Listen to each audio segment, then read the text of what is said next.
começar essa conversa também um pouco diferente das demais, temos já a presença agora de duas, né, pessoas, duas mulheres incríveis, parceiras, a Juniele, uma querida amiga que se tornou amiga ao longo desses últimos 3, 4 anos. A gente se conheceu por um evento lá na UF, e depois eu tive a oportunidade de ser supervisionado num pós-doutorado que a gente fez juntos lá na UF, né? Ela é professora do departamento de História da UF, uma das coordenadoras do LABOI, que é o Laboratório de História Oral e Imagem da instituição, e fizemos um trabalho, para mim, muito importante, muito bonito, sobre corpo, histórias e resistências libertárias, que dele resultou um livro. E, através também desse encontro, eu tive a oportunidade de conhecer a Amanda, que está atualmente em pesquisa no LABOI também, e a Amanda, além de ser pesquisadora no mesmo departamento de História da UF, também é atriz, militante, e tem um trabalho de apoio já há alguns anos com a Rede de Prostitutas do Brasil, que faz parte, inclusive, de suas pesquisas também, né? Então, boa noite, queridas, queridos. Então, na verdade, aqui 4h10 na Califórnia, e encontrando vocês aí nessa noite, aproveito também para agradecer esse espaço. As conversações libertárias, como eu tenho dito, tem sido um espaço de amizade, saúde, nesses tempos áridos. Estar aqui com o João e poder compartilhar essa fala com a Amanda, que é uma parceira admirável e querida, é realmente importante nesse momento difícil que estamos vivendo. E essa sala aqui tem muita gente querida mesmo. Estou feliz, vi o pessoal aí da História Oral, Ricardo Santiago, Marta Rovai, quanta gente legal. Meu querido companheiro Rodrigo aí de uma história dos debates públicos, e a gente sempre aí nessa conexão. E todas as pessoas maravilhosas que eu venho acompanhando em cada conversação libertária, que está aqui também. Querido Zé, que hoje me apresentou a gatinha Ju. Maravilha. Então vamos lá. Eu pensei em começar um pouco o debate, conversei bastante com a Amanda aí durante essa semana para trazer uma proposta que não fosse, obviamente, que a gente saísse um pouco do nosso hábito, né, Amanda, acadêmico, para esse novo formato, para ver como podemos ficar aqui nessa nova roupagem. E então, a ideia é pensar, discutir história do tempo presente, autobiografia, nesse contexto de pandemia, né? E todas as questões políticas, sociais que contextualizam isso de alguma forma. Então, eu começo um pouco fazendo essa discussão, levantando alguns problemas e, na realidade, algumas provocações sobre isso que chamamos na história de história do tempo presente e suas imbricações aí nas discussões sobre memória social, usos do passado, essas disputas narrativas de memória, e digo um pouco dos nossos coletivos de história oral. Nesse ponto, eu penso que é fundamental também reconhecer o quanto que essa perspectiva libertária, essa dimensão de projetos de história oral a partir da questão da resistência, nasceu muito aí do trabalho conjunto com o João, nessa nossa experimentação do Corpo, História e Resistências Libertárias. Agradeço todos os autores do livro Corpo, História e Resistência Libertária que estão aqui. São todos preciosos e as contribuições foram fundamentais. E também para dizer que esse é o tom da conversa que continua. Agora eu tenho a honra e a alegria de estar novamente com o João e agora com o Zé Maria, que no primeiro livro foi nosso entrevistado para um trabalho de história oral de vida, esse amigo anarquista português, e agora juntos para um livro que está chegando com toda a força aí, que é o Anarquia e Anarquismos, que vem com questões muito fortes, e eu e a Amanda estamos escrevendo um capítulo em conjunto para esse livro, mas que tem aí uma perspectiva autobiográfica também forte, para além das questões socialmente vivas das anarquias, vamos dizer assim. Então, esse é o meu encontro com as discussões sobre cultura libertária, com resistência, é o encontro dos coletivos de história oral nesse lugar, e eu fico muito feliz porque essa comunidade foi crescendo, né? Então, hoje, conseguimos aqui numa conversação libertária ter aí essas pessoas juntas, e isso me enche de alegria, fico super feliz, realmente. Então, a primeira coisa que eu acho importante é contextualizar esse momento, então, seguindo aqui um pouco, para não perder o horário aqui com vocês, é contextualizar esse momento que nós estamos vivendo. Então, estou falando de um espaço que é um espaço de trânsito. Então, eu vivo esse momento da pandemia aqui nos Estados Unidos, numa situação adversa, vamos dizer assim, e ao mesmo tempo, diante da possibilidade da volta, que aí teria uma série de questões, eu assumo ficar e inicio um projeto que é o História Oral na Pandemia, que é um grande coletivo transnacional de história oral, e que foi ganhando força, e hoje temos vários grupos com linhas de frente. Então, começa com uma memória social dos idosos, no lugar, pensando esse lugar vulnerável dentro da pandemia, e depois, na realidade, quase imediatamente, isso vai ganhando um novo contorno, porque a grande questão do projeto é a questão da desigualdade social. Então, por ser a questão da desigualdade social o grande recorte, essa dimensão do vulnerável, ela vai sendo ampliada e redimensionada.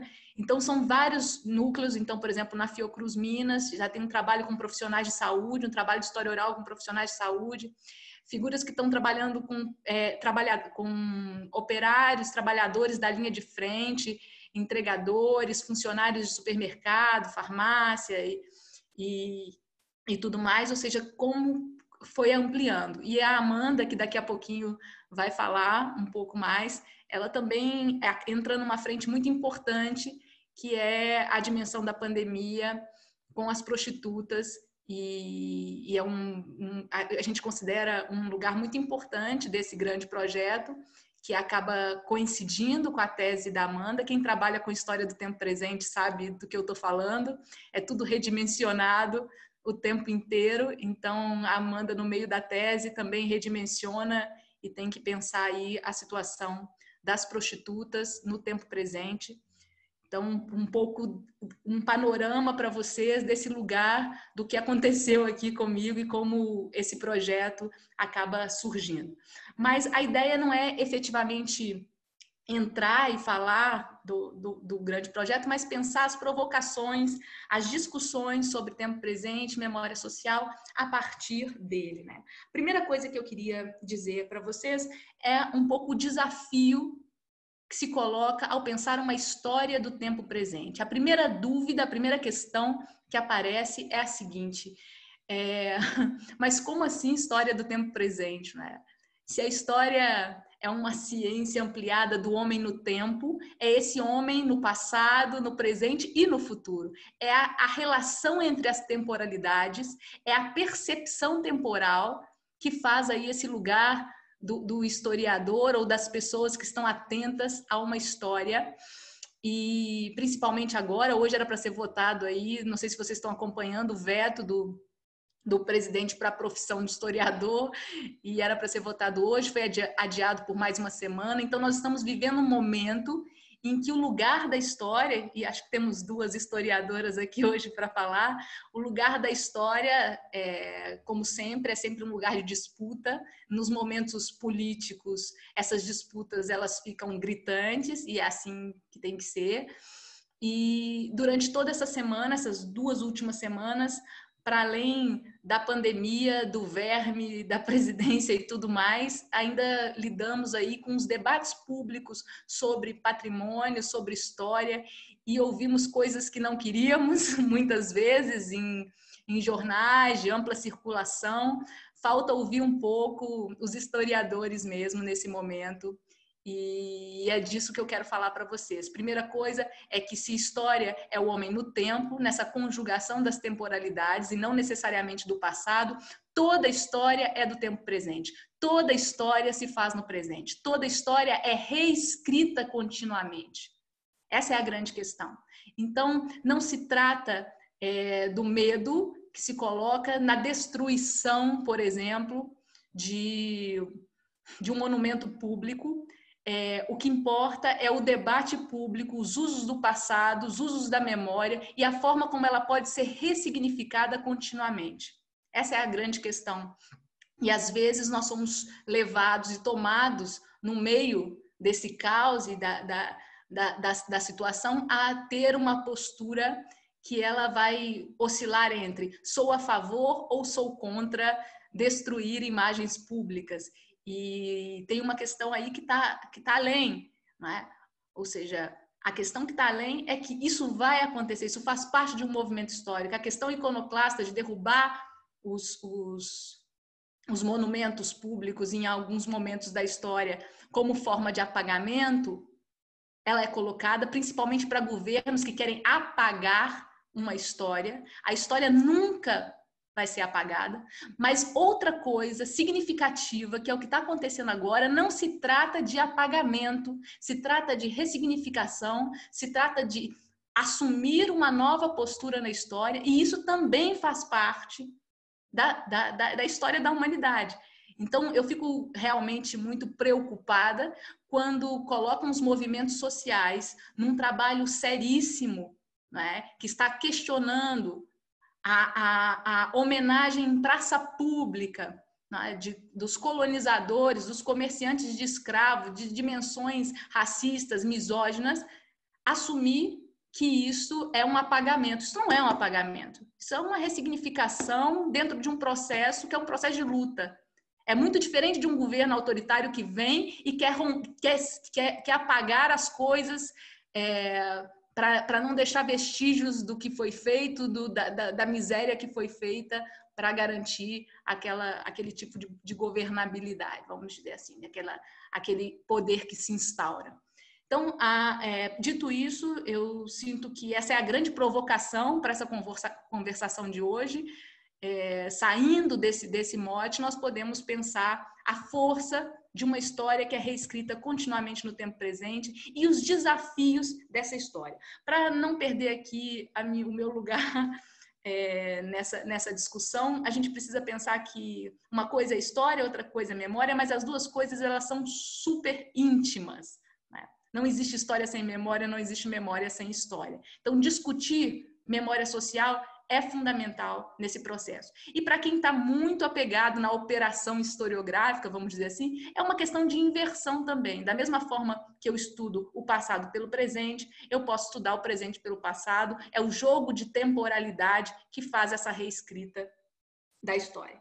E uma coisa que é importante dentro desses desafios da história do tempo presente é pensar um pouco essa relação entre passado, presente e futuro, e a partir dos desafios do que nós chamamos de lutas pela memória. O tempo inteiro você tem grupos e aonde a corda está para romper, né, o lado mais fraco, vamos dizer assim, sempre está num lugar vulnerável nessas disputas de memória. Então é importante que esse jogo continue combativo para que as disputas aconteçam. Então nós estamos vivendo agora, num contexto de pandemia, disputas de memória que são fundamentais, porque ao mesmo tempo que nós temos que entender, saiu aí, vocês acompanharam essa semana, uma estatística muito séria sobre quem está morrendo, né, na Grande São Paulo, e a partir de renda mensal, a partir de uma renda mensal, e é absurdo aqueles gráficos em que você vê, né, lá em cima, para quem está recebendo aí um salário mínimo e menos que isso, que é a galera que está morrendo, e 2%, 1%, 3% o restante. Então, efetivamente, nós não estamos falando de uma questão do vírus democrático, que não é. Nós estamos falando de uma dimensão de desigualdade social e, obviamente, que os grupos, eles vão gritar nesse momento. E isso é muito complicado. Eu estou acompanhando aqui nesse projeto que é transnacional, um pouco aqui dos Estados Unidos. É muito complicado assumir isso aqui. No Brasil é mais rápido encontrar isso, porque as pessoas vão para o sistema de saúde público. Aqui não tem esse sistema, ao mesmo tempo fica disperso em vários hospitais, em várias instituições, que não é possível medir quem são essas pessoas. As pessoas que conseguem chegar ficam endividadas, né? A cada dia tem uma notícia de um curado endividado aqui, e ao mesmo tempo as pessoas que estão morrendo porque não vão para o hospital, muitos deles imigrantes, em condição que são colocados aí como ilegais, e a gente precisa discutir muito essa questão das migrações, imigrações e emigrações, porque entra aí nas ilegalidades. Então é muito difícil fazer essa discussão sobre pandemia de uma forma, sem ser de uma forma transnacional, e pensando os lugares delicados de cada um desses aí no tempo presente. Então aqui é muito difícil ter essa estatística, e ao mesmo tempo elas são um pouco camufladas, mas nós já sabemos quem está morrendo, e aí obviamente nós estamos falando dos negros, e aí essa coisa entre afro-americano, e obviamente os latinos que estão, tudo isso é muito forte, e vendo as nossas diferenças regionais também no Brasil, isso tudo pega muito para essa reescrita. Dito isso, a gente tem um contexto social, não existe uma história do eu sozinho, né? E se não existe uma história do eu sozinho, só é possível pensar autobiografia, só é possível pensar uma narrativa de si, trabalhos de história oral que catalisem, que potencializem esse convite autobiográfico, se existe essa coragem para se ver num espaço social. Então, esse é o desafio, talvez o que tem de mais forte, né, nesses trabalhos que estão sendo realizados, é uma tentativa, né? É uma tentativa de ação coletiva e de uma tentativa de autogestão para que cada grupo possa construir suas próprias histórias. A gente vem conversando muito sobre isso. A Amanda vai dizer melhor a partir do caso das prostitutas, mas a gente vem conversando muito sobre essa coisa que não existe em história oral e que muita gente insiste em dizer, que a gente tem um grupo da academia, da universidade que vai dar voz para alguém. Ninguém dá voz para ninguém, todo mundo tem sua própria voz. O que existe é uma colaboração, é um trabalho coletivo a partir das demandas, das solicitações que são construídas, e que ultrapassam os muros do que é a universidade, que é a escola, que são esses espaços institucionais, e dos próprios movimentos sociais. E agora, num momento como esse, eu acho que a grande questão, penso que a Amanda concorda um pouco com isso, a grande questão é o estímulo para esses coletivos, para esse trabalho de história oral, é porque nós estamos numa disputa de memória. E nós sabemos que agora, no tempo presente, é nesse contexto que nós precisamos estimular que esses trabalhos aconteçam, porque nós não podemos perder essa guerra de memória. E isso é uma luta constante. Não estamos numa situação que é uma situação confortável. Não é um momento para silenciamento. As disputas estão aí e precisamos entrar, porque senão é muito fácil. A imprensa e outros lugares vão sendo dominados por um discurso: vocês não podem quebrar essa estátua, vocês estão destruindo, que história que interessa? Então, para quem está atento a isso, o que nós vamos fazer? São muitas possibilidades. Eu posso pegar como temos isso na história da humanidade, eu posso pegar essa estátua e levar para dentro de um museu, né, que é uma possibilidade, e colocar toda a discussão interativa ali com ela, com placas, com texto, com intervenção, denunciando o aspecto colonizador e uma série de questões, fazendo uma problematização mais sofisticada, o que seja, que é uma coisa que eu até gosto muito. Também gosto muito das discussões sobre outras camadas que são colocadas, quando você pode fazer uma intervenção em cima da intervenção e dizer quais são os donos do poder e, obviamente, fazer o questionamento disso em cada monumento público. O que interessa é que um monumento público, ele diz muito. uma narrativa autobiográfica, um trabalho de história oral que é feito com essas figuras dentro do jogo de poder que vão reforçar um discurso autoritário, é um problema. Então, nós temos que produzir esse material, mas não é uma produção de material que deve ser pensada quantitativamente. A narrativa de si, o trabalho de história oral, ele vem justamente para sair de uma lógica quantitativa e assumir um sentido qualitativo em que essas pessoas importam. As histórias de vida, elas devem ser consideradas. E, às vezes, eu não tenho ali um montante quantitativo, mas eu tenho estudos muito significativos para se entender essa realidade. E aí, nós vamos percebendo como que a questão da quarentena, como que isso tudo vai sendo vivenciado em espaços variados, a partir dessas narrativas que dentro delas, elas já significam um pouco um exercício,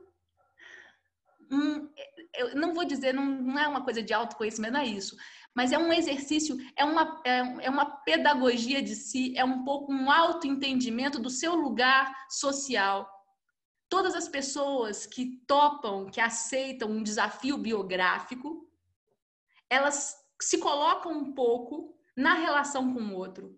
É muito bonito isso de assumir, né, no sentido libertário, a lógica da individualidade, que é muito diferente do individualismo. E, ao mesmo tempo, uma individualidade catalisadora que gera esse coletivo. Talvez essa seja a grande questão que nós estamos discutindo aqui. Para avançar um pouco, porque o tempo aqui também já vou passar para a Amanda, eu só queria dizer que narrar é ressignificar também, é assumir um novo lugar dentro de um grupo. Então, à medida em que as pessoas vão entrando nesses coletivos e fazendo esse esforço autobiográfico em tempos de pandemia, nós vamos assumindo também lugares, uma potência de luta e de criação. Ser sujeito histórico, né, é algo muito forte. E para isso, precisa de um exercício. Não quero nem categorizar aqui discussão sobre consciência histórica, não vou entrar nesse mérito, nem é para isso. Mas é um pouco um estímulo, talvez o que eu gostaria mesmo dessa conversa aqui, depois nas perguntas eu posso falar um pouco sobre isso, até porque acho que a gente quer ouvir as discussões aí sobre o movimento de prostitutas, mas o mais importante é esse processo da ressignificação que acontece, desse convite autobiográfico que leva a uma ressignificação da vida.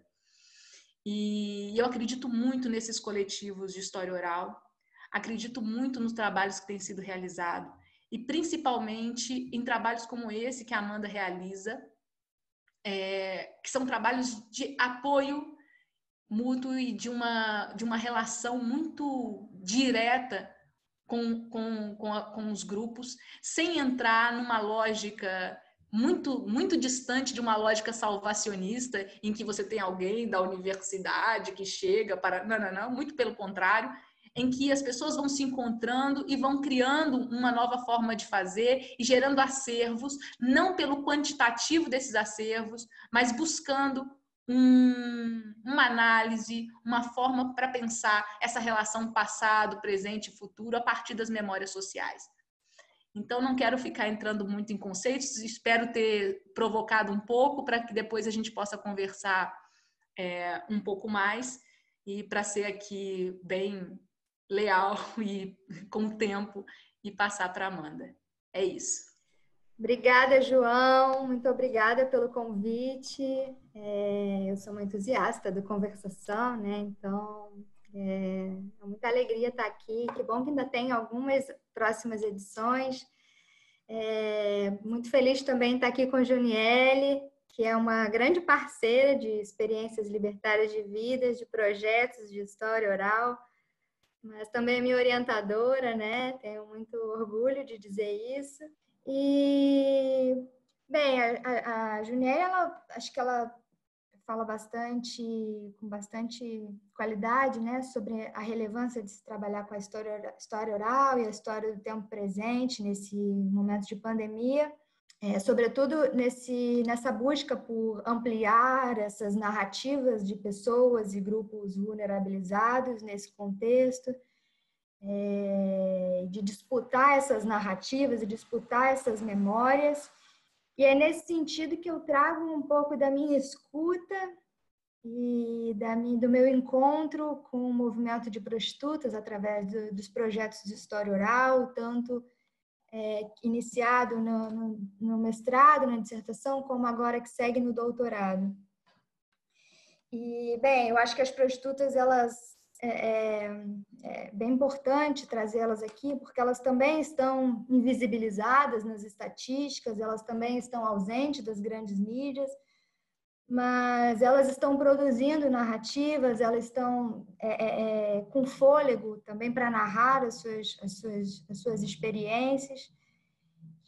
Nesse contexto de profunda vulnerabilidade do trabalho, tal qual a forma como o trabalho sexual ele é encarado no Brasil, né, que está muito ainda aquém das reivindicações trazidas por essas militantes, mas também porque essas narrativas, elas vêm, narrativas e práticas, né, narradas, elas vêm trazendo uma dimensão muito importante, eu acho muito cara, sobretudo aqui nesse espaço do Conversação Libertária, que são as suas formas de produção de vida, produção de afeto, produção de cuidado, de forma autogestionada, de forma coletiva, né, produzindo essas suas resistências, as formas de enfrentar essa pandemia, né, numa dimensão muito coletiva. Eu estou falando aqui, eu vou falar muitas vezes prostitutas, putas, algumas vezes trabalhadoras sexuais, mas é porque esse movimento brasileiro de prostitutas, elas se autoapresentam, alguns segmentos se autoapresentam como putas e como prostitutas. Então, tal qual eu ouvi, eu vou aqui reproduzir para vocês. Eu me aproximo do movimento de prostitutas já desde 2014, desde a graduação, e fui cada vez mais me adentrando e acompanhando e sendo convidada e trabalhando em parcerias, né, de uma forma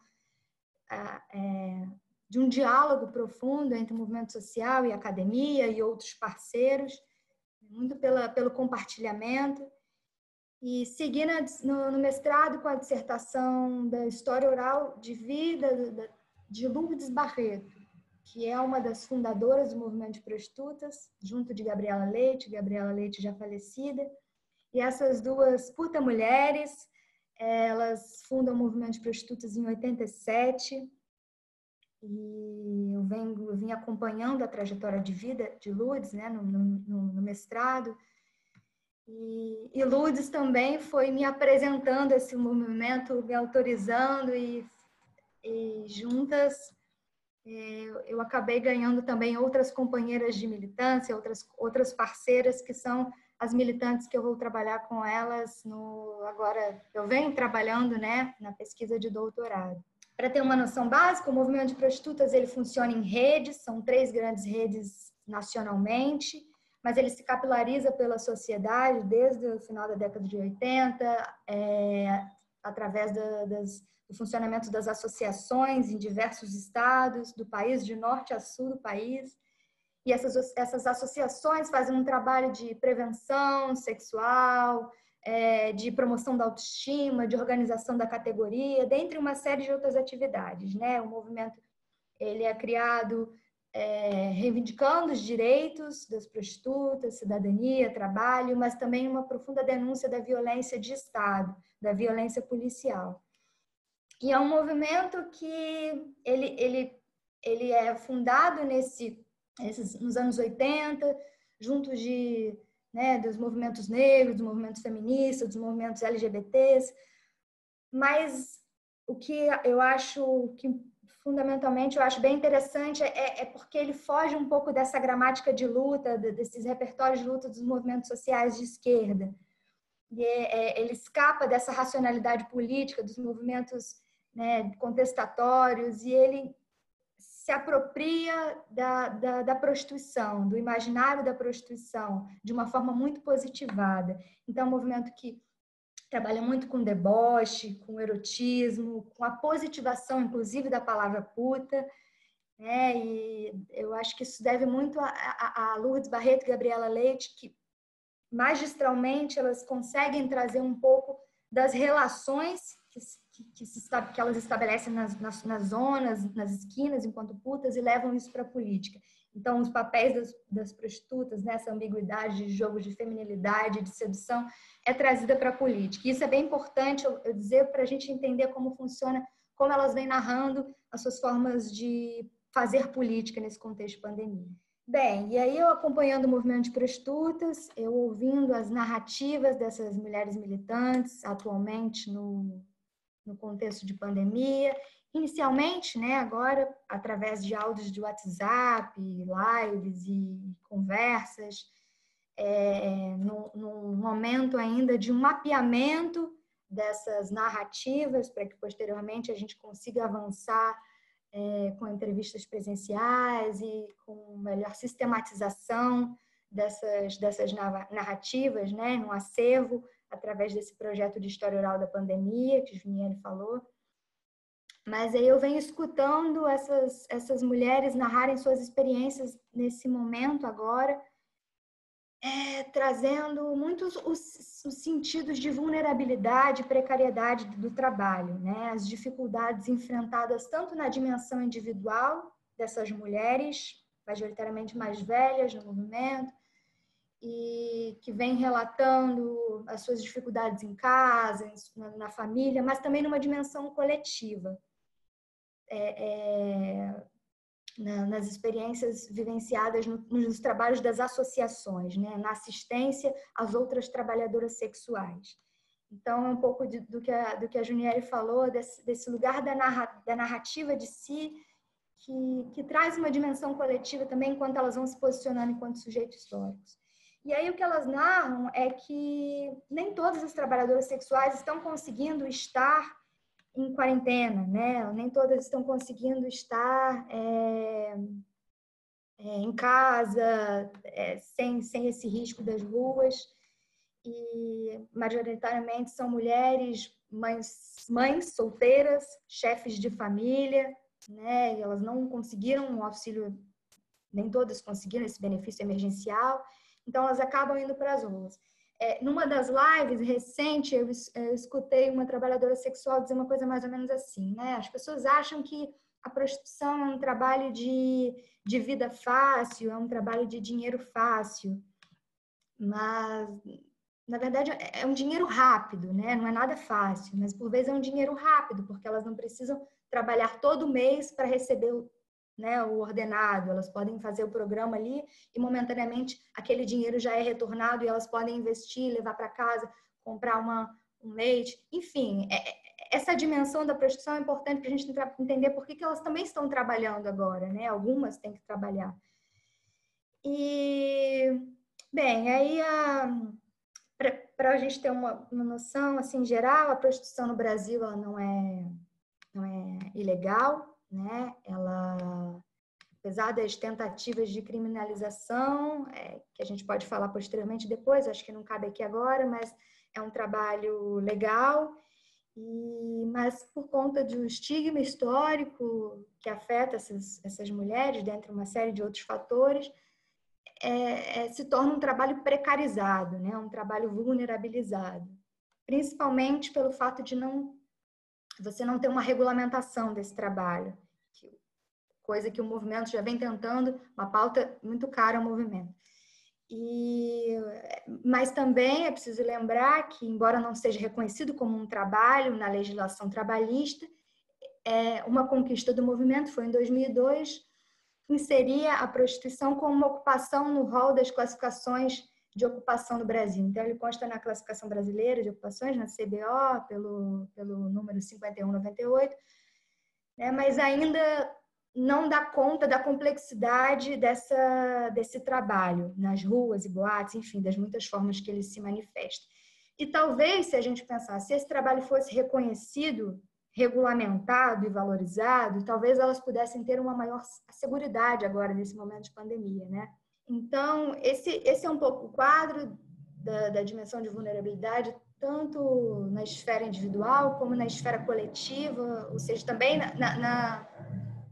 nos trabalhos de militância que essas trabalhadoras sexuais, ao assistir outras, elas também enfrentam, né? Porque elas tentam dar conta também das vidas dessas mulheres que ou estão na rua ou estão em casa e não estão recebendo. E aí, o que eu tenho ouvido também é que as associações não estão tendo majoritariamente apoio do Estado, e é importante saber que o movimento ele vem realizando muitos trabalhos de prevenção sexual e outros trabalhos na zona através de projetos do Ministério da Saúde, outros fundos, mas que esse momento eu acho que isso realmente caiu, sobretudo pela política de governo, né? Então, é uma situação de extrema vulnerabilidade, mas não é uma vulnerabilidade criada na pandemia, não é uma vulnerabilidade que surge no contexto de pandemia. É uma vulnerabilidade que existe, né, mas que se acirra nesse momento. A não regulamentação, o estigma que faz com que muitas dessas mulheres não tenham um atendimento no SUS, né, a ausência de um Estado assistindo essas mulheres com políticas específicas a essa categoria. Isso tudo precariza cotidiana e historicamente esse trabalho, mesmo num estado de normalidade, né? Mas cada vez mais ele vem se acirrando nesse projeto neoliberal de sociedade e nesse momento é uma coisa que se acirra. Como se acirra para outros grupos sociais, né? A gente tem as trabalhadoras domésticas, a gente tem os motoristas de aplicativo, enfim, vários e dentre outros trabalhos e serviços que se acirram nesse momento justamente por já virem de um quadro de precariedade, né? Mas eu também não queria só falar das vulnerabilidades e das dificuldades, precariedades enfrentadas pelas essas mulheres na vida reprodutiva, né, na experiência laboral e na experiência de militância. Porque o que eu acho muito curioso assim, é a forma como elas vêm enfrentando essa pandemia, produzindo existências e produzindo resistências de formas muito particulares à prostituição. Então, esse desejo por narrar, que a gente vai entender melhor agora, como elas estão fazendo, vem mostrando que elas, desde que o movimento ele se consolida na sociedade, né, eles vêm mostrando que elas estão sempre se virando por conta própria, né, e que apesar de estarem se virando por conta própria, elas não estão também sozinhas. Essa é a dimensão de coletividade e das redes que elas vêm estabelecendo. Elas usam uma expressão que eu acho que é muito justa, né? Que elas falam que elas estão transando, e elas estão transando, mas não é... Elas estão transando politicamente, elas estão transando afetivamente. Então, a grande arma de luta nesse contexto de pandemia agora tem sido o que elas sabem fazer de melhor, que são as transas políticas e as transas afetivas, que funcionam como grandes articulações, né? A puta na zona, ela transa com diversos parceiros, ela não está se fixando a nenhum parceiro ali naquele momento, ela está transando, vem e vai. Então, são essas grandes alianças, essas grandes articulações. E enquanto academia, né, enquanto universidade, eu também faço parte dessas transas políticas. E uma série de parceiros e apoiadores estão ajudando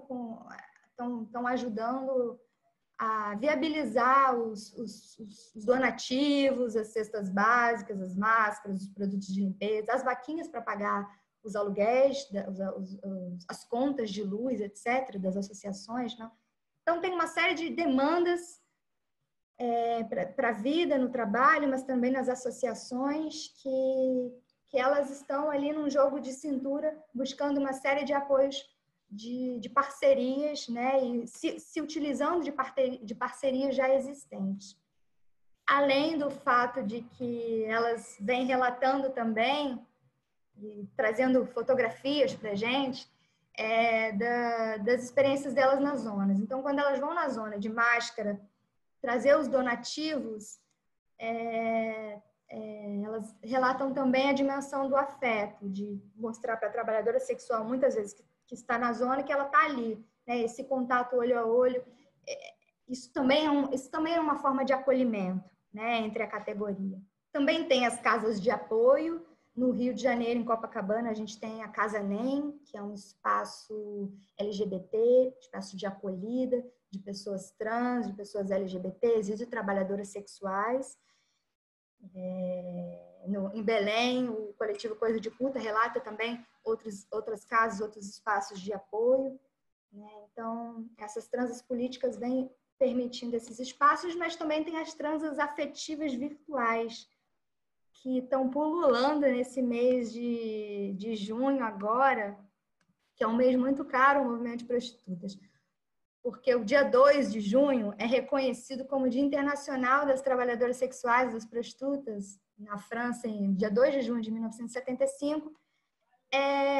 As trabalhadoras sexuais ocuparam uma igreja em Lyon e denunciando as violências, denunciando uma série de questões, e o movimento se apropria dessa data e cria o Puta Day, que é o Puta D-E-I, de dar, né? Então, esse Puta Day, esse ano elas não deixaram de celebrar o Puta Day, né? Que na verdade são grandes celebrações, não é só um movimento de contestação, muito embora também seja, mas elas organizam uma verdadeira festa, uma verdadeira celebração, com muito batom vermelho, com muito decote, com muita sedução, com contestação, com as suas narrativas, né? E esse ano elas fizeram isso de forma virtual, de N formas, né?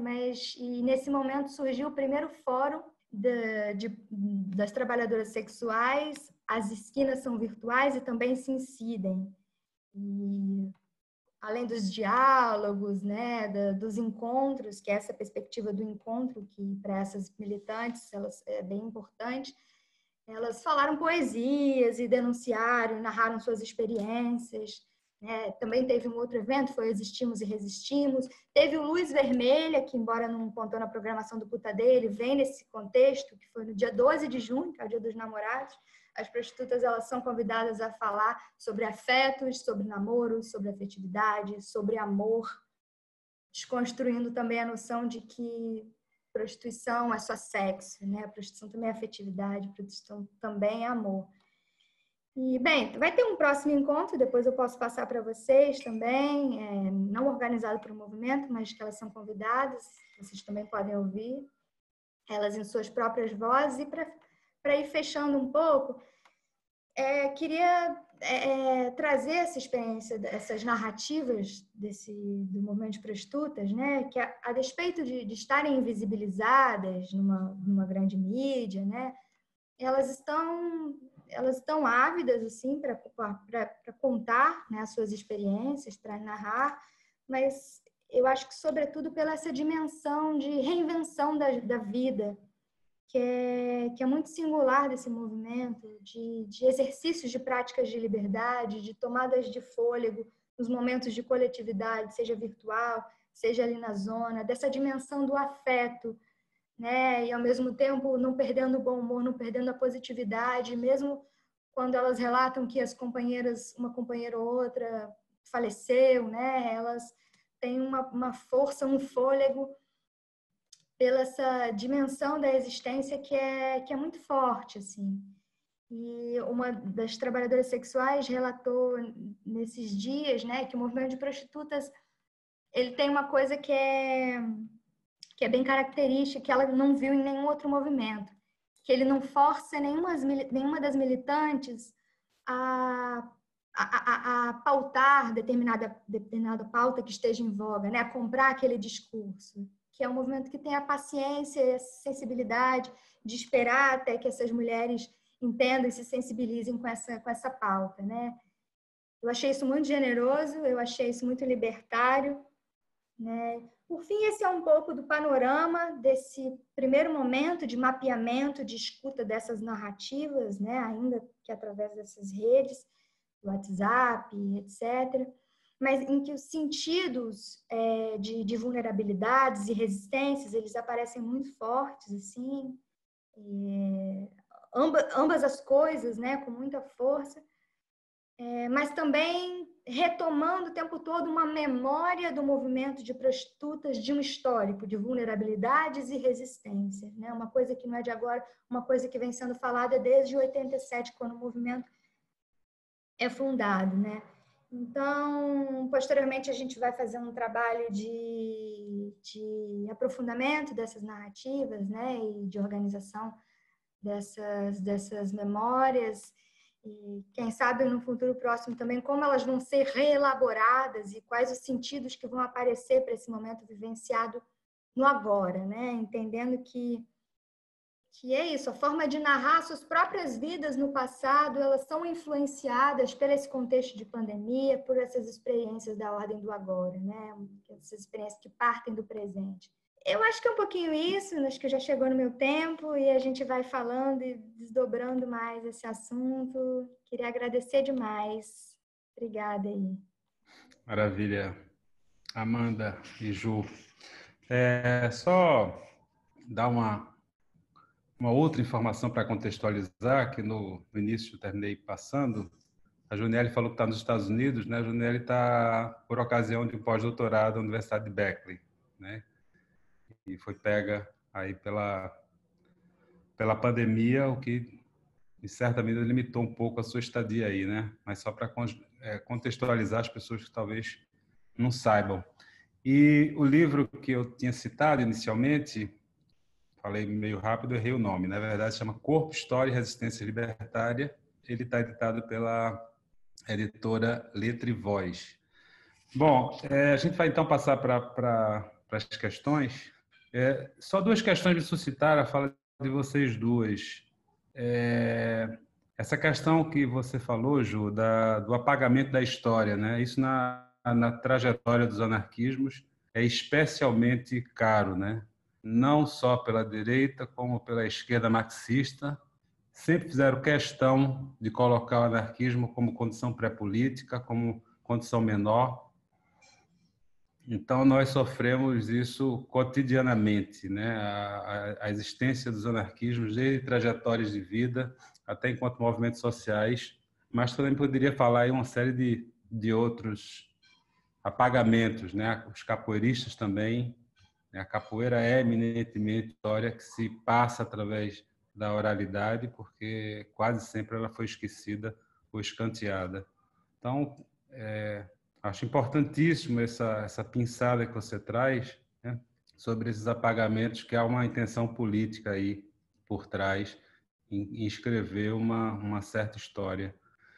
E a outra coisa, não sei se é um comentário, se vale a pena também alguma hora você falar sobre essa questão, Amanda, desse campo, né, das legalizações, das regulamentações por conta das prostitutas, né, todas essas reivindicações aos legalismos de Estado, até que ponto isso não despotencializa a própria articulação, né? Porque é muito sedutor esse canto da sereia que o Estado faz, né? Legalizar a profissão, né? Eu entendo que tem toda uma reivindicação muitas vezes pelas pessoas que estão lá de fato, mas eu acho também um ponto a se observar, né?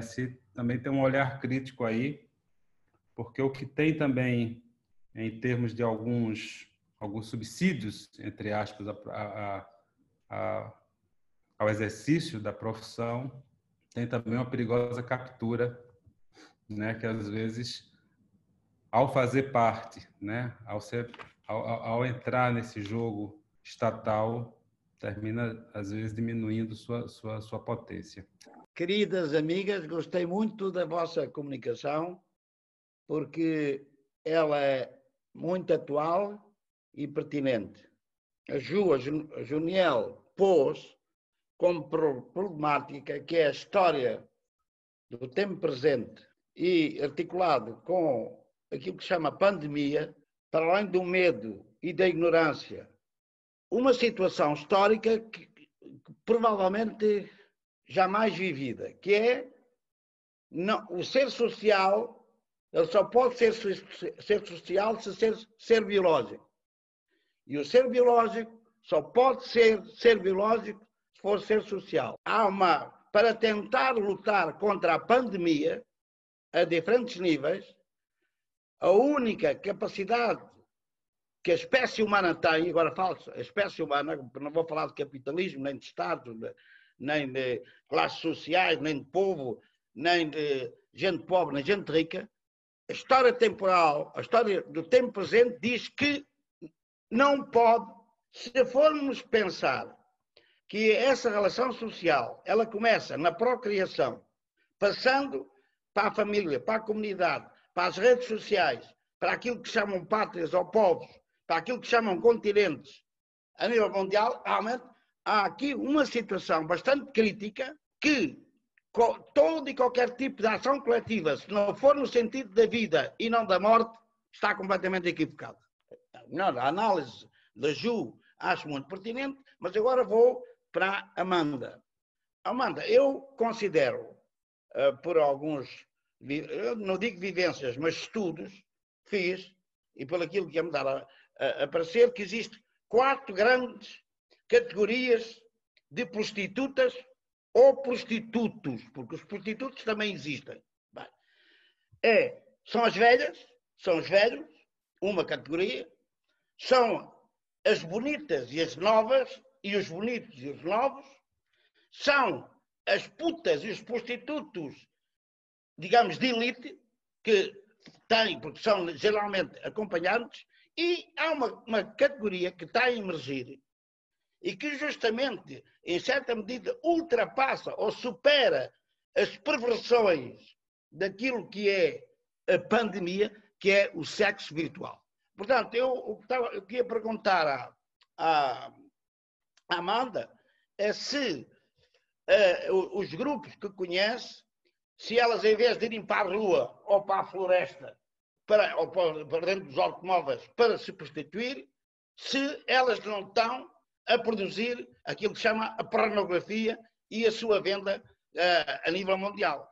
Tem umas questões aqui no chat.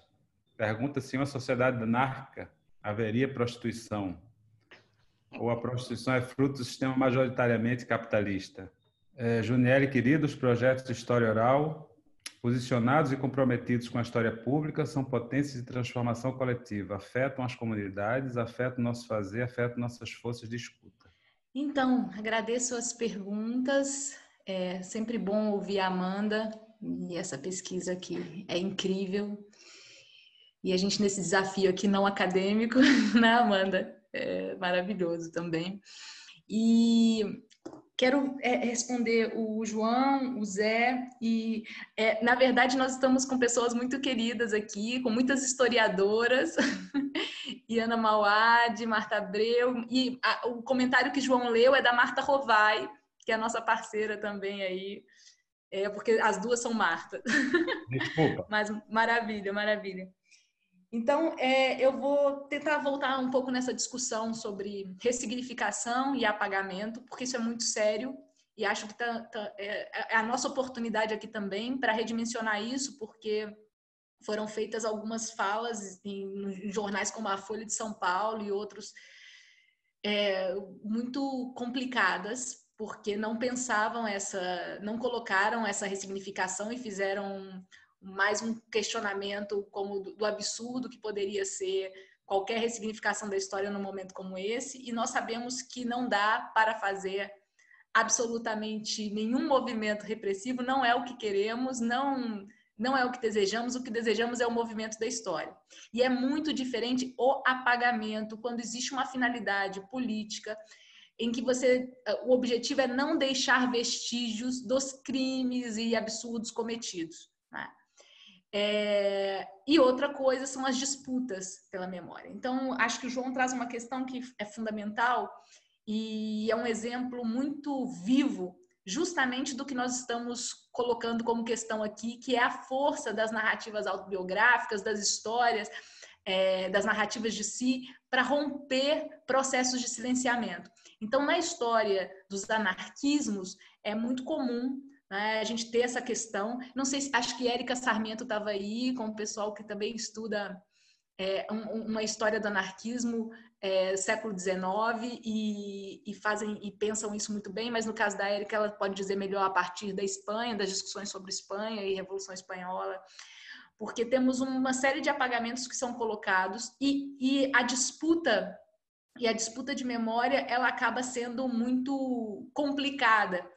E hoje nós temos uma série de trabalhos importantíssimos de história de vida de anarquistas, que a discussão passa muito mais pela ação direta, pelo movimento de vida, do que efetivamente uma teorização sobre o anarquismo, muito mais a discussão sobre a experiência, que é uma característica da anarquia, dos anarquismos, e isso tem fortalecido muito essa história.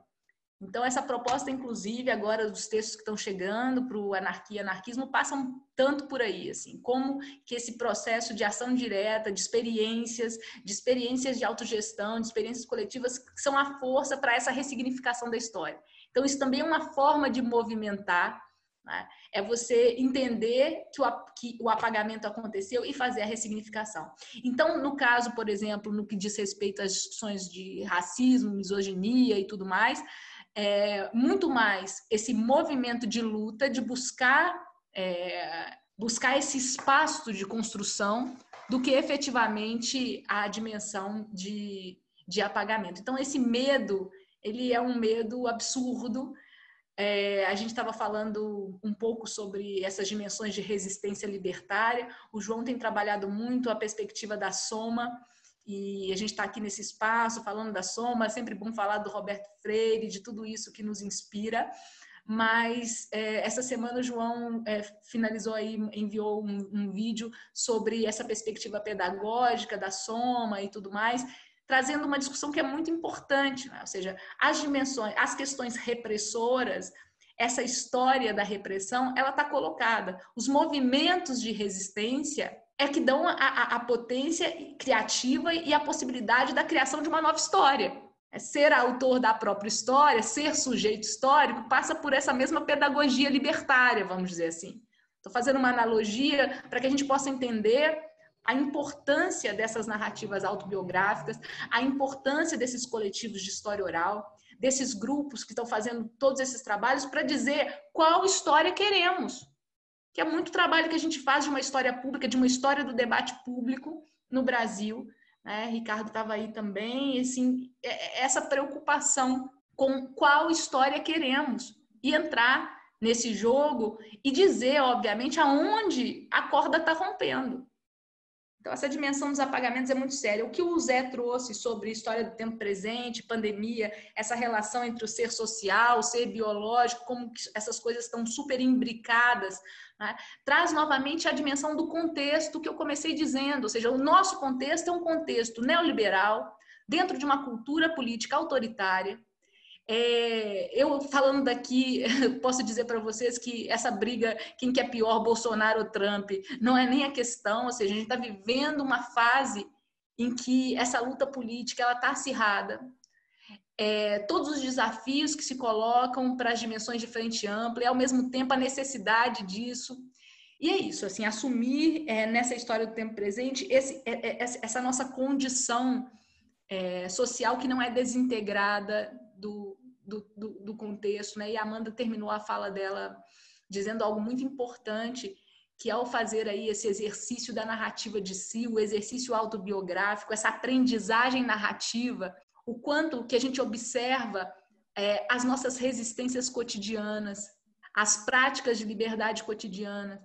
A cada relato que a gente recebe no História Oral da pandemia, nós temos ali qualitativamente, não quantitativamente, não como um número dentro de uma estatística, pessoas que estão dizendo como elas estão criando formas de existir. Assim. É um processo criativo e, ao mesmo tempo, sem romantizar e sem achar que nós estamos vivendo uma coisa que é maravilhosa. Muito pelo contrário. O que a gente está fazendo agora é muito desafiador. Nós queríamos estar fazendo os nossos trabalhos de história oral nos encontros, que é o que tem de mais nutritivo, na relação face a face. Eu fico vendo vocês aqui, os nomezinhos que vão aparecendo, a gente fica com vontade de abraçar tanta gente querida, tanto que a gente trabalha nessa conexão profunda, e temos que entrar, às vezes, nessas novas ambiências, nessa nova roupagem, e, obviamente, que a gente vai fazendo aí do limão à limonada, e como diz aí a Ana Mauad, nós temos muitos muitos problemas aí para fazer limonada ultimamente, né? É isso, e queria dizer também, só para não deixar de comentar, a Marta Rovai, que é essa parceira aí dessas dimensões da história, dos debates públicos da história, dos espaços de compartilhamento, das disputas de memória, e ela faz um trabalho muito sério com as mulheres trans e com toda a comunidade LGBTQI e tudo que mais, assim, para além que ultrapassa dimensões identitárias e entra numa discussão sobre pluralidade que nos interessa muito. Então, concordo que realmente os coletivos de história oral têm sido um espaço de resistência, sem dúvida nenhuma. Olha, vou tentar atravessar essas questões, são questões muito sensíveis, inclusive para o movimento de prostitutas, né? Então, vou aproveitar das minhas escutas, mas também são escutas por vezes em disputa, e começar pelo João, que é pela questão que você trouxe, né, da regulamentação. De fato, isso é bastante sensível, e isso não está completamente dado, né?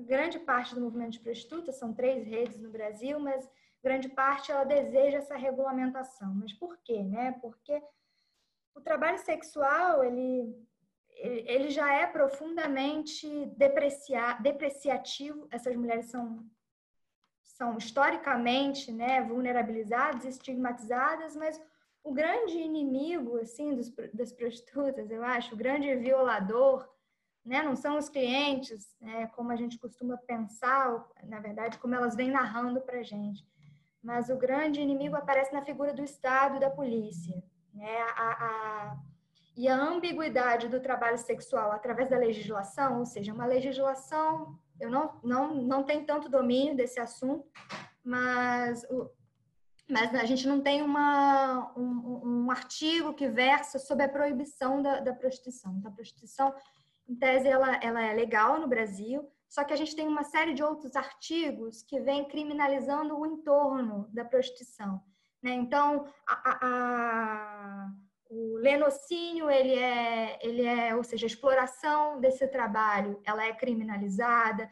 Ter mediadores nesse trabalho acaba criminalizando. Tem uma série de artigos que versam que acabam criminalizando todo o entorno da atividade, o que faz com que essa atividade ela seja criminalizada, né?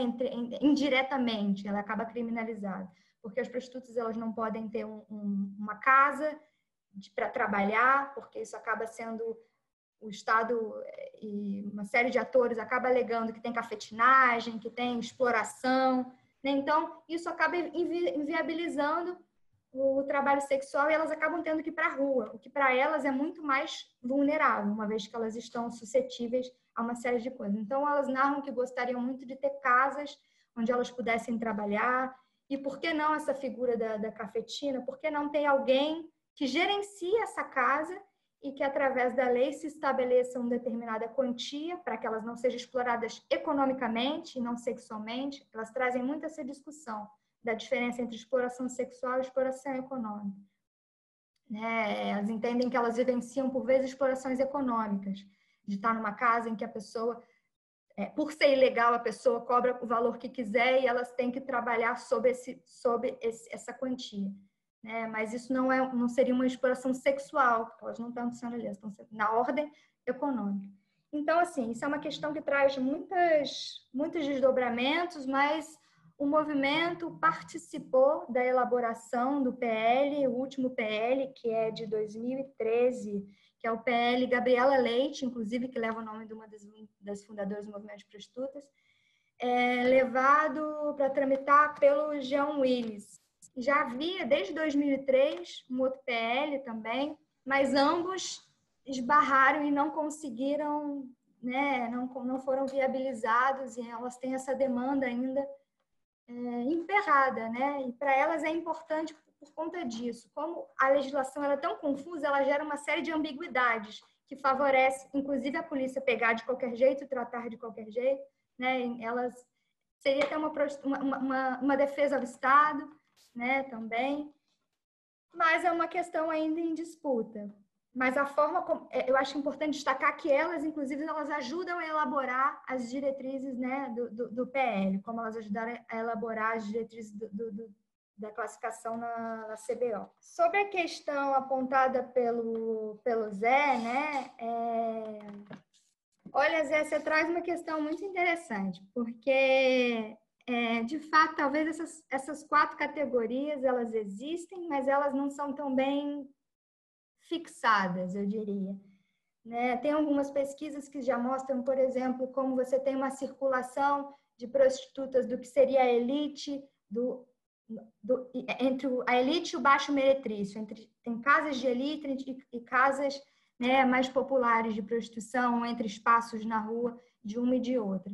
Inclusive, a Margarete Rago, ela já fala isso já no texto sobre prostituição, do Cabaré ao Lar, né, analisando a zona de São Paulo. Ela fala que tem umas certas matizes, umas certas entradas, né, entre uma e outra. E muitas vezes faz com que uma prostituta, naquele momento, ela vá para uma casa tal e depois se arruma de um outro jeito, performa de outro jeito e acaba entrando numa outra casa. Depende da urgência, depende do cliente, depende do momento. Mas, de fato, você tem atualmente esse fenômeno que algumas trabalhadoras sexuais aproveitaram, que é o sexo virtual, né? Como Cam Girl, ou sexting, que é o sexo por mensagens e tal. Mas o movimento de prostitutas, elas são majoritariamente mulheres mais velhas, então elas não se adaptam a essa tecnologia, elas não têm mais um capital corporal também para estarem conquistando esse público da internet. Então, essas mulheres com quem eu venho, né, ouvindo, elas, de fato, elas não entram muito nesse sexo virtual, mas tem outras mais jovens que eu acompanho que começaram a usar essa ferramenta, ou que já usavam, e que aí elas, inclusive, produzem uma noção de pornografia, que você falou muito, muito interessante, que elas entendem, inclusive, uma disputa pela pornografia, né? Produzindo um pornô feminino, produzindo uma noção de pós-pornô, produzindo uma outra narrativa do que é esse sexo virtual, do que elas querem mostrar, de como elas querem mostrar. Então, isso tudo se insere dentro de um mercado do sexo, dentro de uma indústria sexual, mas também tem muitas narrativas em jogo, não só as narrativas que estão dadas de dominação, né? Essas noções que estão no nosso imaginário. Assim.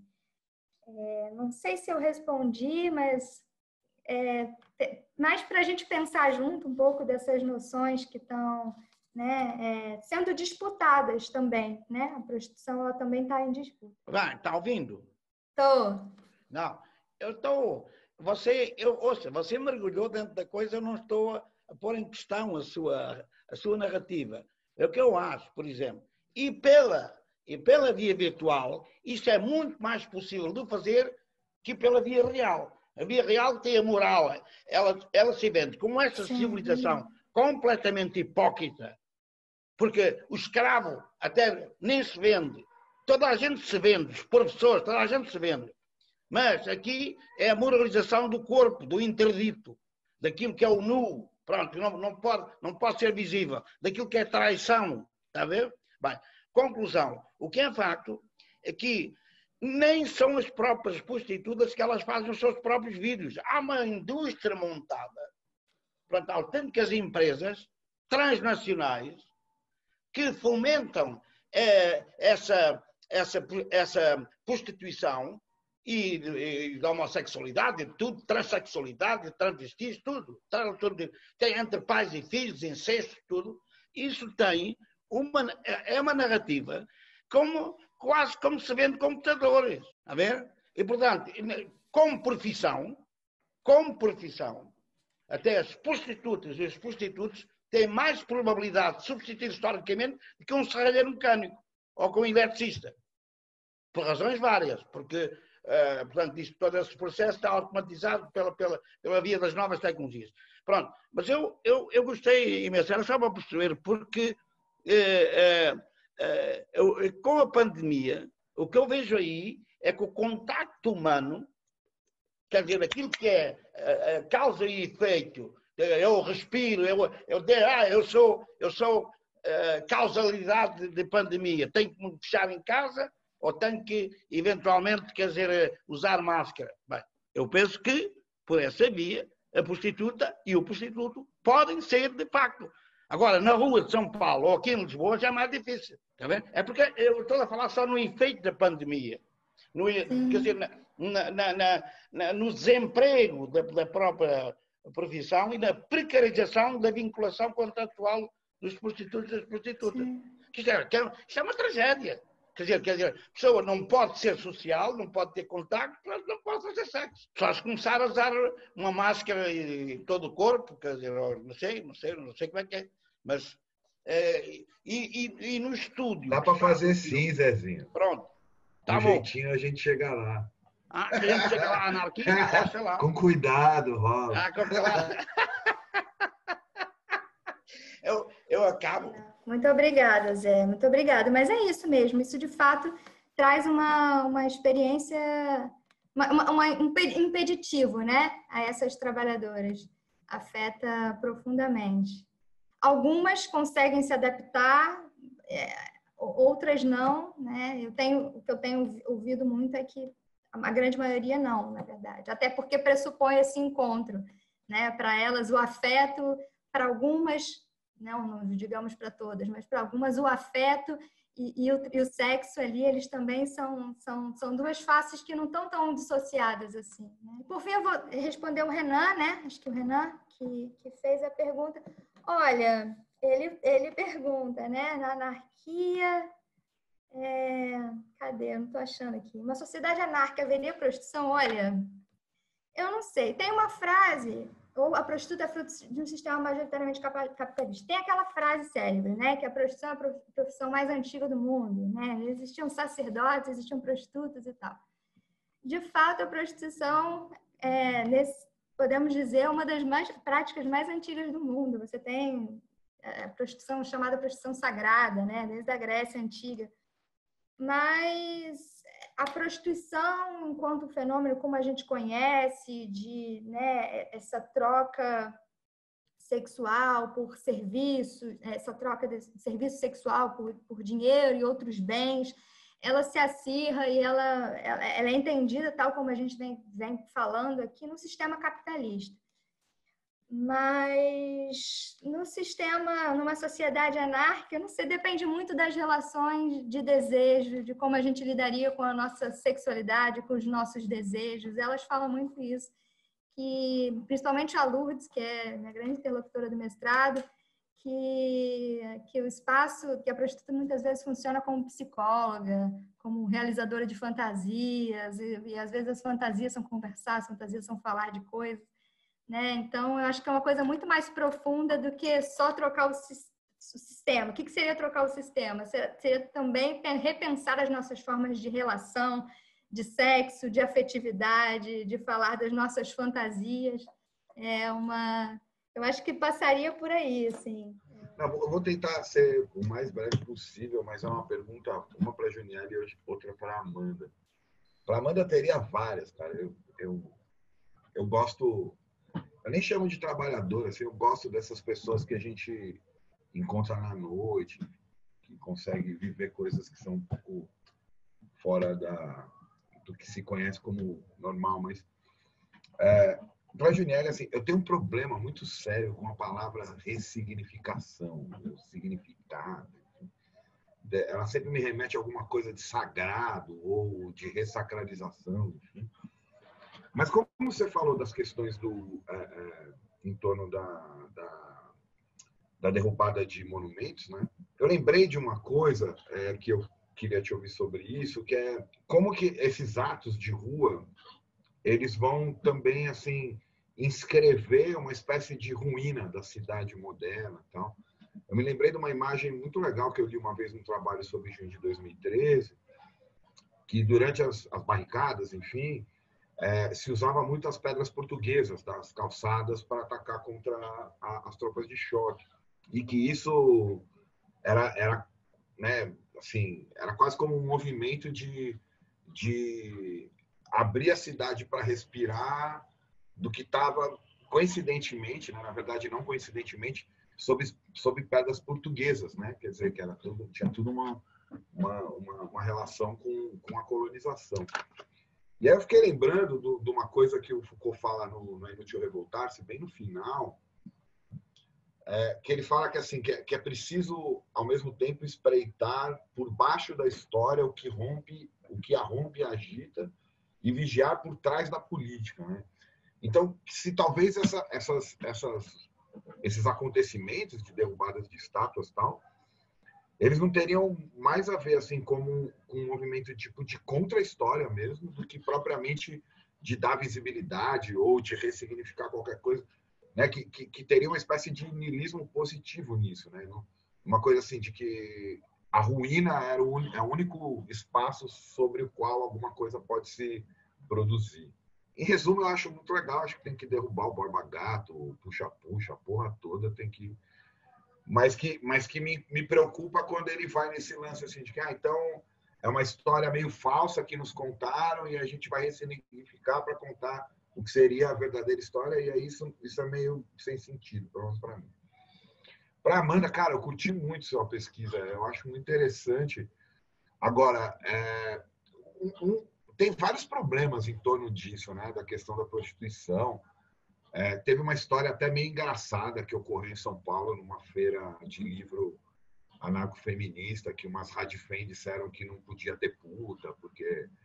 E aí foi engraçado, porque na época me procuraram, por sei lá por que motivo, no meio dessa treta, dizendo que não podia puta porque puta não vende o corpo. Aí eu falei, bom, então não pode ninguém, porque todo mundo vende o corpo nessa merda aí. E eu queria comentar duas coisas, né? Primeiro que assim, essa coisa da precarização, ela está posta para todo tipo de trabalho hoje. Então, não tem uma especificidade em relação ao trabalho com sexo. E, ao mesmo tempo, eu não sei se é uma boa entrada olhar para, principalmente para a organização de resistência dessas mulheres, homens, pessoas trans e tal, a partir do que exatamente proíbe, porque na sua própria exposição, né, para mim é um pouco assustador assim, que essas pessoas vão participar do próprio processo de regulação legislativa do que elas fazem, sabe? Tem uma certa positividade aí que é bem preocupante. E aí eu lembrei de dois trabalhos, não vou me alongar, só vou me referir a ele. Um é uma das melhores coisas que eu li nesse campo feminista, tá, ultimamente, que é o Teoria King Kong, da Virginia Despentes, que é tipo uma mina que vem de uma experiência punk e tal. E, no fundo, virar puta para ela foi uma libertação, entendeu? Tipo, ela virou puta e aí, tipo, ela mandou todo mundo se fuder e daí ela tirou o sustento dela. E de outro, quer dizer, não é nem sustento, enfim, ela faz toda uma reflexão sobre encontrar feminilidade, como uma coisa de poder. Acho muito interessante, vindo de uma experiência, inclusive, de violência sexual. Eu acho um livro fantástico e tal.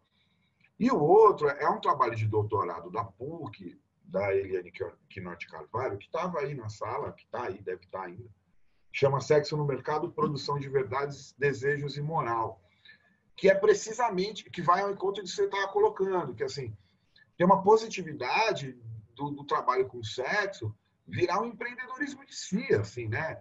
As Ken Girls, né? Eu brinquei uma hora com o Zé Maria, mas eu li em algum lugar durante esse período aí que a gente está em pandemia, que já existia todo um protocolo de uma prostituição mais high society e tal, mas que vinha, passava álcool gel e toda uma discussão meio científica que não pega Covid nem pelo pau nem pela buceta, então que tudo bem, enfim. E aí eu queria te perguntar como você está vendo por esse outro lado. É óbvio que a gente entende a situação de exposição violenta que essas pessoas se encontram. Mas essa armadilha que é coisas como a lei Gabriela Leite, né? Que pessoalmente tem uma história mais parecida com a da Virginia, né? Pelo menos que eu lembro lá das coisas do doutorado da Margarete, para ela também virar puta foi tipo se libertar de uma série de coisas. Enfim, não sei se eu fui claro, mas é isso, assim, essa coisa assim, como que o neoliberalismo, especialmente, né?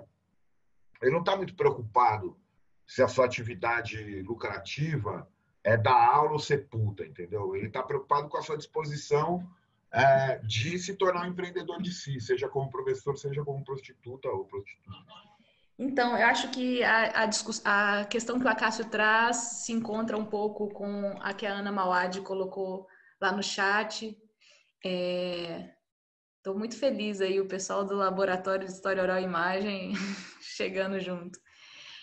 Que é pensar essa questão mesmo, incluir aí essa questão do fenômeno da iconoclastia não ser um fenômeno novo na história, né? A gente tem isso desde a Revolução, sempre em vários contextos isso está sempre colocado.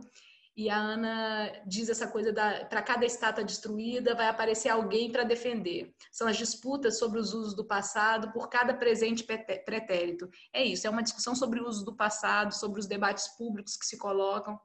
E ela diz que isso está no centro da história pública, que é um movimento que nós estamos aí nele com trabalhos de formiguinha, que não, a história pública não é a história do Estado, é o público enquanto espaço dialógico, espaço de encontro, espaços que estão para além da universidade, da escola, que se faz em todos os lugares, né? Essa história que se faz em todos os lugares e que tem como questão uma problematização do que é socialmente vivo.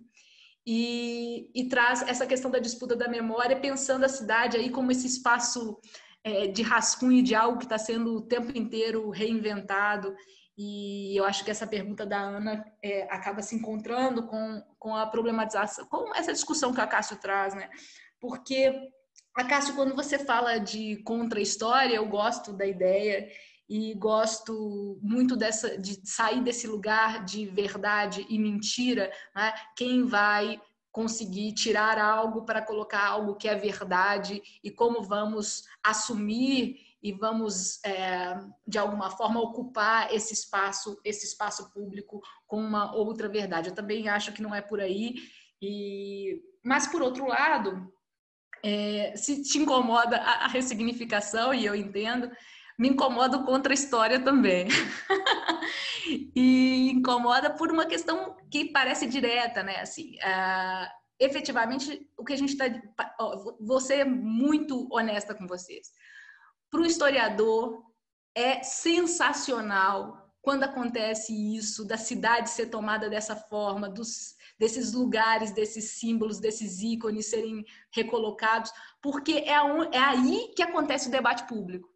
É aí que se tem uma história do debate público. Só é possível essa reescrita contínua da história, essa história viva, que só se faz em movimento, esse lado fraco da corda que ganha um outro movimento, são nessas disputas, é nessa luta, nessa guerra constante que se coloca em praça pública.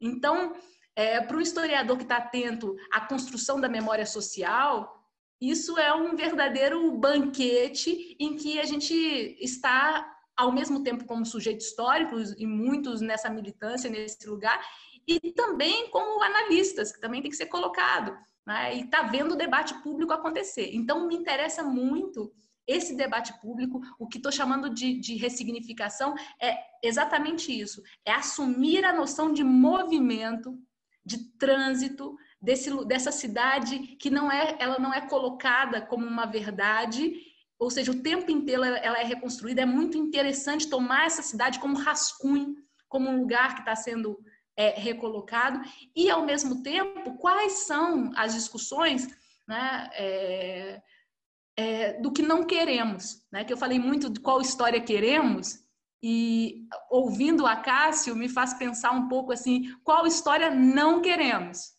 Então, mais do que um contra-história, no meu ponto de vista, e assumindo essa coisa do contrapelo e tudo isso que vem nessa discussão e nesse conceito, qual a história que não queremos? E isso é uma coisa interessante. Os grupos eles vão estar em disputa. Agora, é importante saber, como a Ana Mauad disse, que sempre vai ser um ambiente de disputa. Sempre vai ter o outro que vai dizer não. Então, é uma luta.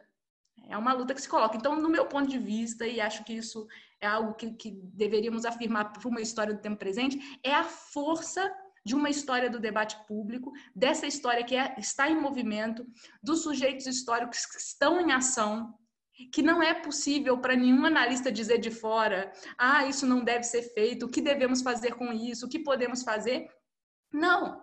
A sociedade, ela se faz, e ela se faz no aqui e agora, no tempo presente, e acho que essa discussão da anarquia, dos anarquismos, que o Zé diz muito disso, né, de uma junção de utopia com heterotopia, mas é algo que eu não coloco para frente, mas que eu coloco no aqui e agora, e essa história que me interessa.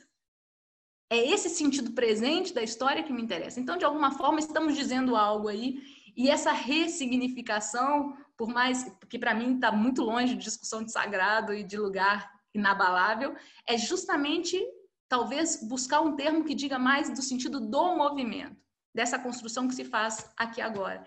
E em vários exemplos, né, você citou aí dessa coisa da retirada das pedras como para utilização em barricada.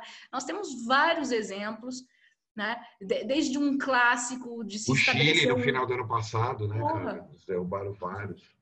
Muito. E criaram seus próprios símbolos, né? E colocaram, né? É o destruir que constrói, que coloca uma outra possibilidade.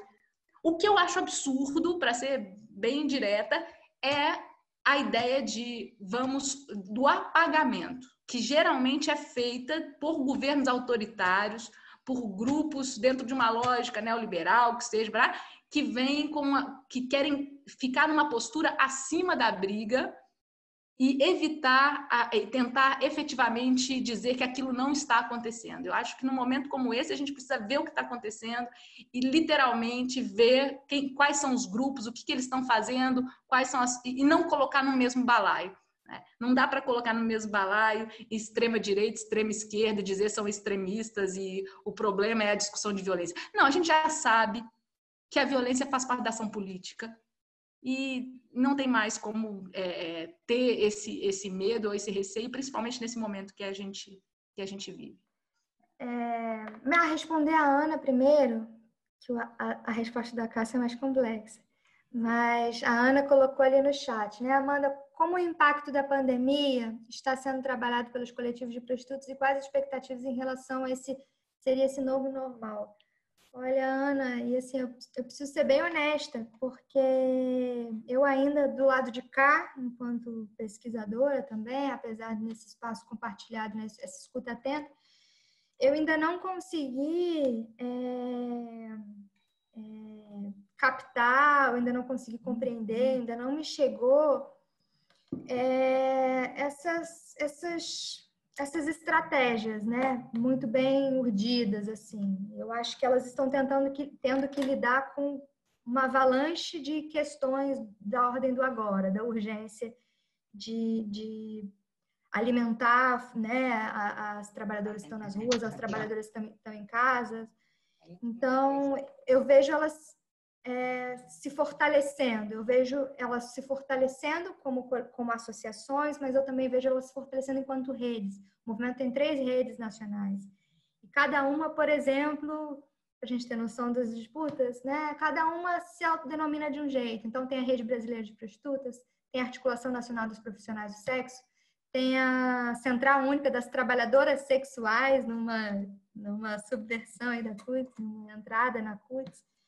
Mas é para dizer que elas também não é um coletivo homogêneo e que tem um repertório exatamente que todo mundo vai seguir, mas eu vejo que elas estão tentando fortalecer essas 3 redes e fortalecer esse diálogo, dialogando muito, eu acho que ainda estão pensando, né, e tendo que lidar com essa situação emergencial. Então, honestamente, eu não sei se elas têm também isso bem estabelecido agora, pelo menos, né? Eu acho que esse junho aí está ditando um novo momento. Junho agora, por conta das programações do Puta Day e tal, elas estão fazendo muitos debates, muitos encontros virtuais entre elas. Então, eu acho que daqui, né, no próximo mês, nos próximos meses, eu acho que pode vir uma coisa um pouco mais entendida, né, e mais prática, talvez. Mas é um pouco por aí, Ana. Cássio, essa questão, olha, esse encontro de São Paulo, ele foi realmente, levou todo mundo à efervescência, inclusive o movimento de prostitutas, que eu acho que, se eu não me engano, eu acho que fez uma carta. A de reivindicação. Não, fez sim. Foi uma confusão com o lançamento do livro da Monique Prada, né? Sim, sim. Que foi assim, a posição da... Assim, a Monique, ela é muito atacada, né? Não, mas essa é a minha opinião. A posição das meninas da feira foi ridícula. Sim, sim. Esse movimento de feministas radicais que não reconhecem a prostituição, que atacam, que eu acho que gastam muito mais energias para atacar as trabalhadoras sexuais ou pessoas trans do que, de fato, né, tá pautando uma questão ali das lutas das mulheres, vem sendo há algum tempo, em maiores e menores, digamos, em algumas ondas, né, uma grande pedra no sapato desse movimento. Inclusive, depois a gente pode conversar melhor, tiveram algumas medidas, algumas políticas que retrocederam um pouco por conta desse tensionamento da posição das feministas radicais em relação às prostitutas, assim, que eu acho que preciso dizer que eu acho que é uma forma muito desonesta de pensar o feminismo, não entendendo essas experiências, não respeitando a autodeterminação do movimento, né? Mas, enfim, de fato, elas trabalham com essa noção de que não vendem um corpo, né? Imagina, eu fui atriz durante muito tempo, então eu estaria também vendendo meu corpo nesse tempo todo. Né? Elas vendem serviços. Eu fui, não, você é. Eu sou. Eu tô parada aqui, mas... E a gente vende umas outras coisas aí também. Tá sempre... Mas essa questão dessa venda, nessa dimensão do mercado, do empreendedorismo, sobretudo numa lógica neoliberal, eu acho que me parece ainda muito distante da experiência aqui no Brasil. Né? Tem alguns outros países que têm uma política mais próxima disso e precisaríamos pensar nas particularidades dessas experiências de outros países, de como isso afeta outras trabalhadoras, né, de uma série de outros trabalhadores nesses países, mas de fato aqui no Brasil acho que isso ainda está muito distante. Né, na periferia ou nos centros urbanos, eu acho que todo mundo, quando você sai um pouquinho do cantinho, você sempre vê aquele barzinho, aquela pensão, né, aquele espaço, aquela rua, aquela esquina ali com essas mulheres e o que eu quero dizer é que isso ainda está numa outra ordem aqui no Brasil. Essa experiência está muito distante. Né? E por estar muito distante, eu entendo um pouco essa posição que o João trouxe, você está trazendo um pouco da questão da regulamentação, mas quando eu escuto essas narrativas, eu não consigo pensar com elas em outra saída. Né? Eu penso, por exemplo, um paralelo das trabalhadoras domésticas, né, que tiveram uma legislação muito recentemente e que isso garantiu uma série de benefícios a muitas delas que viviam na flexibilização do trabalho e sujeitas, e ainda estão, né, que a gente vê, ainda estão sujeitas, mesmo com uma legislação específica, ainda estão sujeitas ao valor que o patrão quer dar, enfim, uma série de questões. Então, acho que essa flexibilização do trabalho, ainda mais num movimento cada vez mais neoliberal, em que esses trabalhos podem ser cada vez mais precarizados, eu ainda não vejo, acho que ainda não consegui vislumbrar uma outra saída de garantia de uma certa, não é nem um conforto, né? Acho que está muito longe desse lugar, mas de uma certa, de impeditivos de violência, de impeditivos de exploração, de asseguridade, um mínimo de asseguridade. Inclusive a CBO, que eu falei para vocês, que foi uma conquista do movimento, permitiu que essas trabalhadoras, contribuindo no INSS, elas possam se aposentar. A Lourdes é uma aposentada pela CBO, né? Então, essas mulheres trabalham a vida inteira e quando elas ficam mais velhas, uma hora elas precisam parar de trabalhar, elas trabalham cada vez menos, né? Então, a aposentadoria é importante, a gente reconhecer como um trabalho.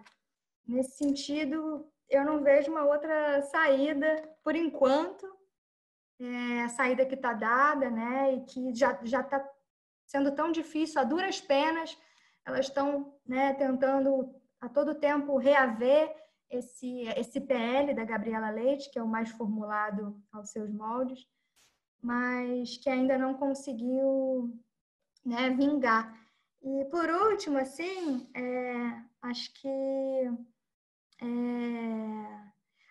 respondendo a Ana, eu tinha colocado uma observação aqui importante, retomando a Ana, e eu acho que tem a ver um pouco com o que eu queria dizer para a Cássio, que uma coisa que o movimento, eu acho que vem entendendo, sobretudo nesse momento de pandemia, que também é o governo de Bolsonaro, né, que não dá mais para contar com os recursos do Estado.